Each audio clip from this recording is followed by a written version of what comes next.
हर्ष जी राजस्थान से। श्री हरिवंश महाराज जी।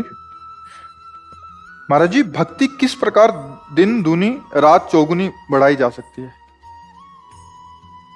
पहले हमको मार्ग तो पता होना चाहिए ना, हमको कहाँ जाना है, कितने मोड़ हैं, किस जगह से कहाँ से भटकाव हो सकता है, फिर हमारी रफ्तार क्या है। दिन दूना रात चौगुना बढ़ने के लिए हमारी रफ्तार क्या है, ये हमें सब पता हो तभी तो मार्ग को तय कर सकते हैं। तो पहली बात, इसमें चला किससे जाता है? ये मन से मार्ग चला जाता है, मन से। ठीक है, मार्ग क्या है? भगवान का निरंतर स्मरण करना सबसे पहला मार्ग का स्वरूप है। अंदर ही अंदर स्मृति। यस्य स्मरण मात्रेण जन्म संसार बंधनात् विमुच्यते नमस्तस्मै विष्णवे प्रभु विष्णवे। जिनका स्मरण मात्र संसार चक्र को रोक देता है और मुक्त कर देता है उस जीव को, तो भगवद स्मृति का तार राधा राधा राधा राधा मन से। जब निरंतर मन से आप नाम जप करने लगेंगे तो ज्ञान, वैराग्य, भक्ति सबका हृदय में प्रकाश हो जाता है। और जाना कहीं नहीं है, आना है, बाहर से अंदर आना है। हम लोग बाहर भटक रहे हैं जगत में, शरीरों में, भोगों में। हम लौट के अंदर आना है। दिन दूना रात चौगुना जो हमारी भक्ति बढ़ने का है वो बाहर से नहीं है। हम ज्यादा बाहर से इन बातों का महत्व नहीं देते क्योंकि खूब समझ बूझ कर बोल रहे हैं। आप आरती कर रहे हो, आपका चिंतन कुछ और चल रहा है। आप भोग लगा रहे हो, आपका चिंतन कुछ और चल रहा है। आप समझ रहे हो आप पूजा कर रहे हो, ये अधूरी है, इससे कोई लाभ, आंतरिक आध्यात्मिक जल्दी लाभ मिलने वाला नहीं है। आप पैसा कमा रहे हो, दूसरे को दान कर रहे हो, ये सब सांसारिकता के अंतर्गत है। शुभ और अशुभ दो प्रकार के कर्म है। ये अध्यात्म नहीं है, भक्ति नहीं है। भक्ति का शुद्ध स्वरूप समझना है। एक श्लोक में भगवान अपनी प्राप्ति का स्वरूप बता रहे हैं। क्या स्वरूप बताए? बोले अनन्य चेता सततम यो माम स्मरति नित्यशः तस्याहम सुलभा पार्थ सुलभा अहम सुलभा तस्याहम सुलभा पार्थ नित्य युक्तस्य योगिना। उसे भगवान ने नित्य युक्त योगी कहा है, जो निरंतर भगवान का चिंतन करता है। देखो, जप अलग चीज हो गई, माला और सब पूजा अलग चीज हो गई, ये सब क्रियाएं।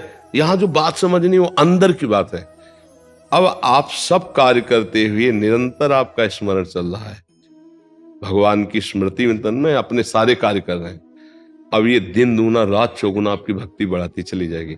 ये इसमें कोई बाहर की न सामग्री है, न व्यक्ति है, न कोई बाहर का पदार्थ की बात हम कर रहे हैं। ये केवल अंदर के, और इसी में भगवान प्राप्त हो जाएंगे। इस श्लोक में लिखा है अनन्य चेता सततम यो माम स्मरति नित्य साह तस्याम सुलभा आम सुलभा। मैं उसे सुलभ हो जाता हूं, साक्षात दर्शन। और कहां दर्शन होते हैं?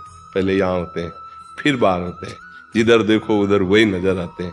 आपकी समझ में आ रहा है? स्मरण का अभ्यास बनाओ। जो नाम प्रिय हो, जो प्रभु का रूप प्रिय हो, उनका स्मरण। राधा राधा राधा, कृष्ण कृष्ण कृष्ण, राम हरि, जो नाम प्रिय हो बार बार उसकी आवृत्ति करना।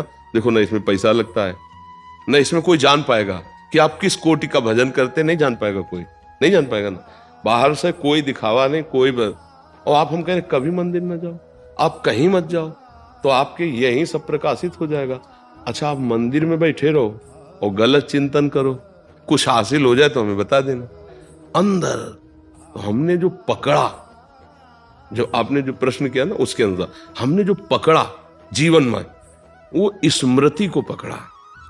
सब कुछ कर रहे हो, भगवत स्मृति नहीं तो अधूरा। बहुत सोच समझ के शोध के हम आपको बात बता रहे हैं। दिन दूना रात चौगुना अगर भक्ति बढ़ानी है तो बाहरी दिखावा नहीं, अंतर का चिंतन चलना चाहिए।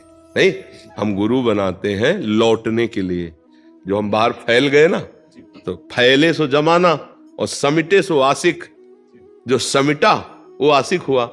तो अपने यहां दौड़ने का मतलब होता है लौटने का, दौड़ने को, बैक। ये आगे दौड़ने का नहीं, यहां सब आगे दौड़ रहे हैं और सब गिर रहे हैं। अपनी जो दौड़ है वो उल्टा है, बैक टू पवेलियन। अपनी हर इंद्रियों को बैक करो, अंदर लाओ और हृदय में कैद कर लो और वो चिंतन करो जो गुरु वाणी के, जो गुरु नाम दिया है गुरुमुख से, वो नाम बस हो गए। पूरे जीवन की तुम्हें सार बात बता रहे हैं, बस इसको पकड़ लो, ना पैसा लगता है, ना कोई जान पाएगा, और ऐसी उन्नति होगी भाई पक्का। और ये करना कठिन है और सब कुछ कर सकते हो, ये भी हम तुम्हें कह रहे हैं। ये करना कठिन है और सब कुछ कर सकते हो, भंडारा कर सकते हो, सब कर सकते हो। क्यों? मन उसमें बाहर है। और हम जो कह रहे हैं वो बिल्कुल अंदर की बात कह रहे हैं, लौटना। और ये लौटना पसंद नहीं करेगा। और ये इतना मतवाला हाथी कि आप लौटाने की कोशिश करोगे उतना ही फंसाता चला जाएगा ये बाहर। ये बहुत ऐसा नहीं कि हो गया सब काम, आओ लौटा के लाओ। मना कष्टान इंद्रियाणी प्रकृति स्थान कर सकती, पूरा जीवन लग जाता है लौटाने में। इसीलिए समर्थ सदगुरुदेव का आश्रय लिया जाता है कि उनके पास अंकुश है। इस मन रूपी हाथी पे मारा और उसको घुटने पे ला के बैठा दिया और चल अब इस पे बैठ के। अभी मन हम पे चढ़ के चल रहा है, वो अंदर की तरफ आने पर हम मन के ऊपर चढ़ के चलते हैं। इतना अंतर है। तो इसीलिए जब आपने पूछा दिन दूना रात चौगुना, तो ये है क्षेत्र। दिन दूना रात चौगुना आपकी भक्ति बढ़ेगी। प्रभु, मन में श्री हित हरिवंश, श्री राधा वल्लभ चलता रह रहा है और सब आप ही के आशीर्वाद से चल रहा है। और अब कभी कहना नहीं, जो चल रहा है उसको कभी कहना नहीं, जो चलाना है उसको भले पूछ ले। अपनी जो स्थिति कभी व्यक्त ना करे कि मेरे तो ऐसा, वो यहाँ ठीक है एक बार कह दिया, अब कभी मत कहना। आगे जो आपको परेशानी हो वो प्रश्न कर सकते हैं कि उसके चलाने में हमको क्या परेशानी हो सकती है, उसकी सुरक्षा हमारी क्या हो सकती है। उन बातों में हम चर्चा करते हैं। जो है उसको हम छुपाते हैं। परमार्थ का जो चतुर होता है वो हाँ, अपनी संपत्ति को छुपा के हमारी संपत्ति बढ़े कैसे, हमको बताना है कि हम कैसे और आगे। हाँ, तो आप कितने धन वाले हैं, जैसे हम बात करें ना, आप कितने धन वाले हैं, तो चतुर जो धनी होगा तो कहेगा जी हम तो किसी तरह काम चलाते हैं अपना, नहीं कहेगा। हमने गांव में देखा, जैसे धनी नहीं है ना, पान खरीदना 50 पैसे कुछ समय मिलता था, तो 500 का नोट निकालने की कोशिश करेगा अगर उसकी। और जो धनी होगा ना, वो जानता है इधर बड़े नोट छोटे वाले में देखेगा कि 10 का मिल जाए अगर तो काम चल जाए। ऐसे हमको काम चलाना है कि हमको ये दिखाना है कि वास्तविक हम संसारी आदमी हैं, हमें कोई खास बात नहीं है, और अपने को दिन दूना रात चौगुना बढ़ना है। अगर आपने दिखाया कि हम धनी हैं तो चुंगी लगना शुरू हो जाएगी, फिर टैक्स देना पड़ेगा। माया फिर टैक्स नहीं, सरकारी टैक्स लगता है ना, तो भागवतिक टैक्स भी है। काम क्रोध लोभ मोह मद मत्सरे खड़े हो जाएंगे। आप हम पर विजय प्राप्त करके दिखाओ तो हम माने तुम बड़े हो। कुछ नहीं है। देखो कभी हमने नहीं देखा कि साइकिल की टैक्स लगा हो, मतलब साइकिल निकल जाएगी वहां, लेकिन कार तुम जाओ खड़े हो जाओ, ले हर टैक्स। तो इसीलिए चैतन्य महाप्रभु ने कहा तृणादपि सुनीचे न। कैसे निकलोगे इस संसार से? बोले तृण से भी अपने को नीचा मानकर। कोई चुंगी नहीं लगेगी, कोई परीक्षा नहीं होगी, कोई टैक्स नहीं होगा। परीक्षा किसकी होती है? तुम कितने तपस्वी हो, कितने जितेंद्रिय हो, फिर देना मुश्किल हो जाएगा। क्योंकि माया इतनी प्रबल, शिव विरंचिका मोहई को है बपुरा न सिजिए जान भजी मायापति भगवान। छोटे बन जाओ, छुप जाओ, अपने को ऐसा दिखाओ कि जैसे हम लोग थोड़ी भक्ति होने लगती ना, तो 4 लोगों के बीच में हमने साबित करना चाहते हैं कि हमें अध्यात्म का ज्ञान है, हम भक्त, फिर वो गड़बड़ हो जाएगा।